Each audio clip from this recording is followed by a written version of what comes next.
Vidhammer Fantasy. Welcome back to Vidhammer.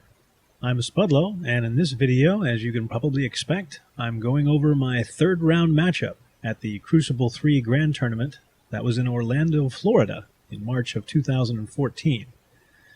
This scenario is the Death and Glory run. It's much like Blood and Glory, but you don't end the game when you actually get your opponent to their break points. Instead, you get extra battle points at the end of the game, depending on what turn you actually got them to break. Our terrain pieces are an arcane ruins up at the top. The columns in the lower right are actually a forest. There's a level 1 building, and the other structures we play are just fluff. My army list is gone over in a separate video, but for my spells, my level 1 engineer takes Warp Lightning, of course. The level 2 also gets Warp Lightning along with Skitter Leap, while the Grey Seer ends up with Cloud of Corruption, Scorch, Wither, and the dreaded 13th. My opponent has a single level 2 Sorcerer of Nurgle with a Dispel Scroll that takes the Lore of Death and ends up with Curse of Lanesh and Doom and Darkness. Otherwise, he has a Chaos Lord of Tzeentch with the Sword of Might, Talisman of Preservation, Crown of Command, Scaled Skin, and the Third Eye of Tzeentch, so he has a 1+ armor save and a 3+ ward save where he rerolls 1s. Then he has his Exalted Hero of Tzeentch BSB with the Biting Blade, Enchanted Shield, and Talisman of Endurance, so he's only a 2+, 4+. Strange that that's the best that my army can actually muster. For units, he only has 5 drops, 22 Warriors of Tzeentch, 23 Warriors of Nurgle, 3 Skull Crushers, 4 more Skull Crushers with a Banner and Musician, and 6 Dragon Ogres. All packed together in the center, Skull Crushers in the front with the Warriors behind. On my side of deployment, I put the Slaves dead center and keep the Storm Vermin close by 5 wide. I had a pretty compact battle line, but in retrospect, it probably would have been more advantageous to spread all of my stuff out, since he had so few units. I used the Doom Wheel and Hell Pit as bookends, because for this game to go well, I've got to have these guys hitting the flanks of the Skull Crushers for me to survive. I put the Gutter Runners below the Dragon Ogres, since their armor save is less than that of the Skull Crushers, and I might actually be able to do a couple of wounds.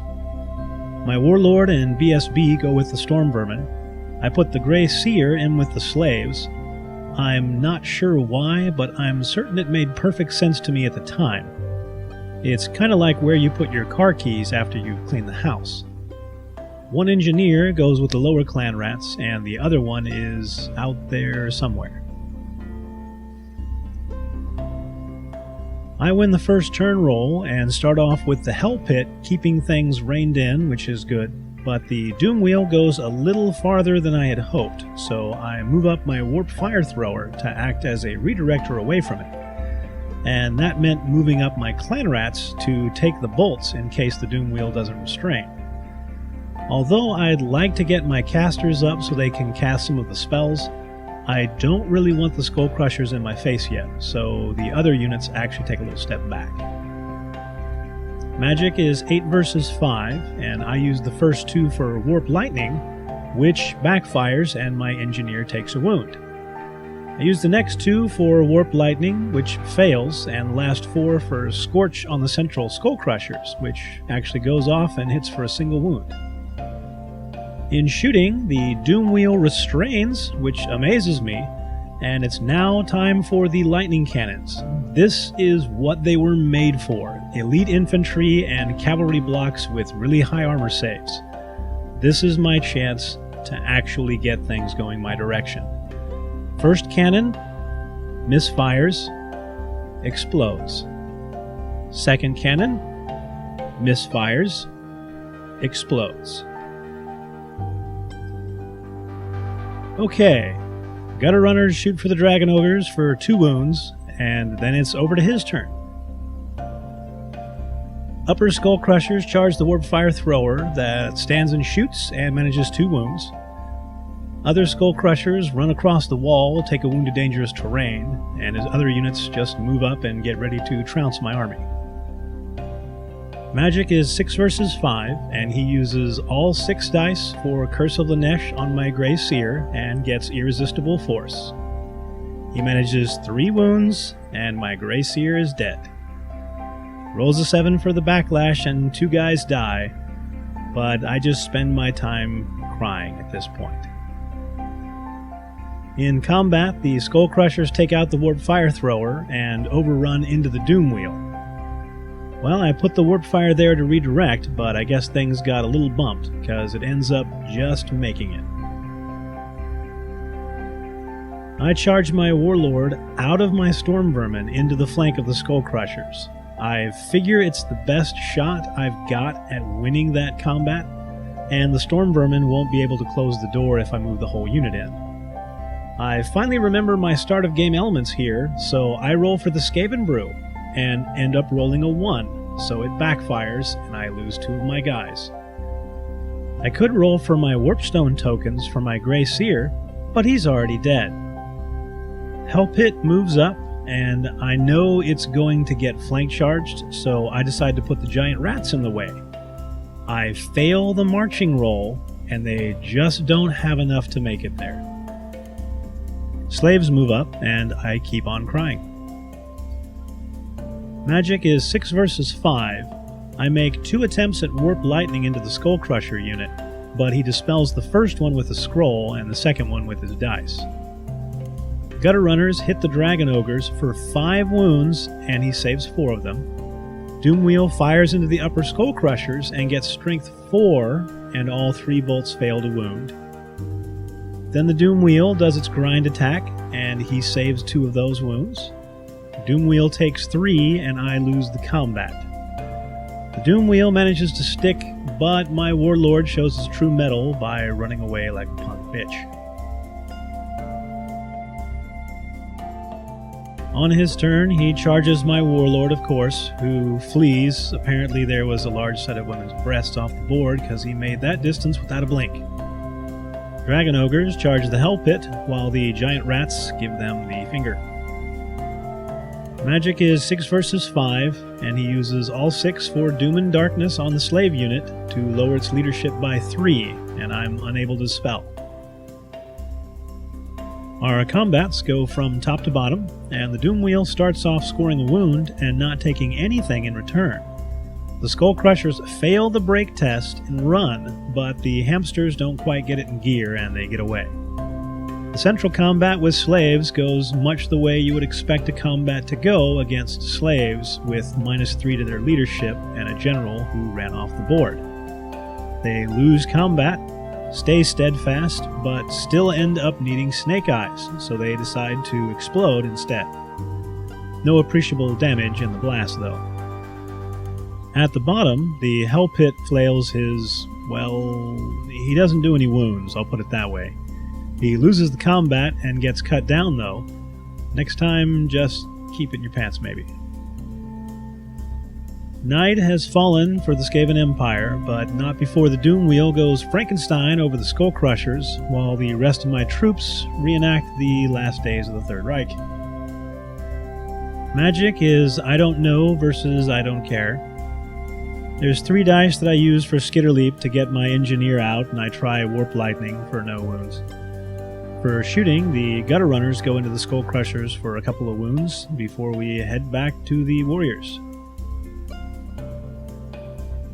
Skull Crushers charge the Clan Rats, everyone else moves up and around, 1 Dragon Ogre dying to terrain.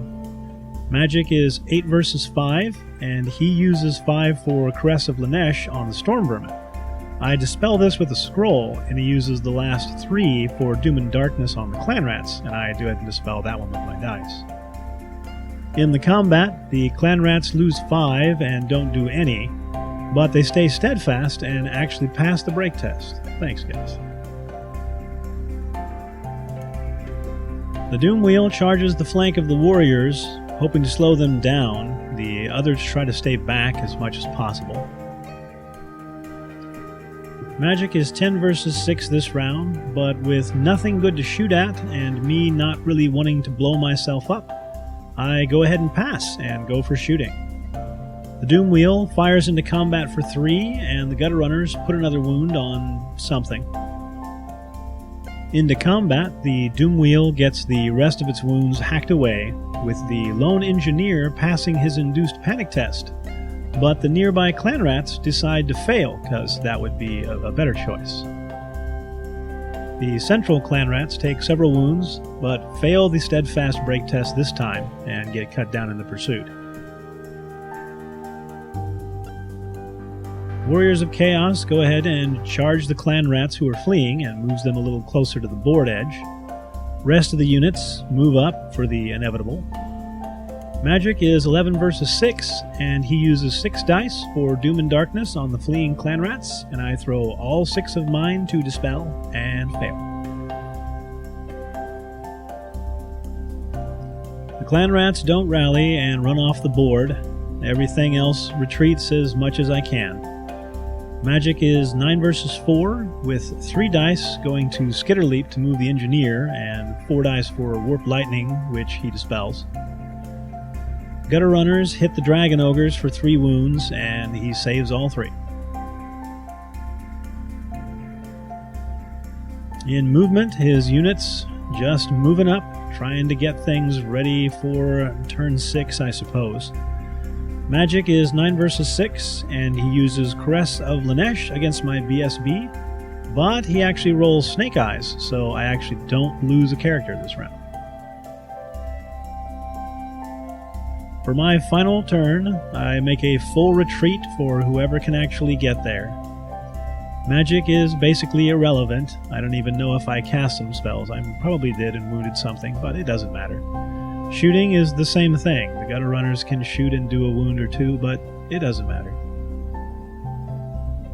He doesn't do a charge in the bottom of the 6th turn. I'm not exactly sure what he was worried with, but he probably just didn't want to have to go through the trouble. With an extra 200 points for breaking my army in turn 5, I end up getting massacred anyway. At least I've got the rest of the evening off to stare at the waitress's chest, which I really wish I'd gotten on camera. Hope you like this battle report.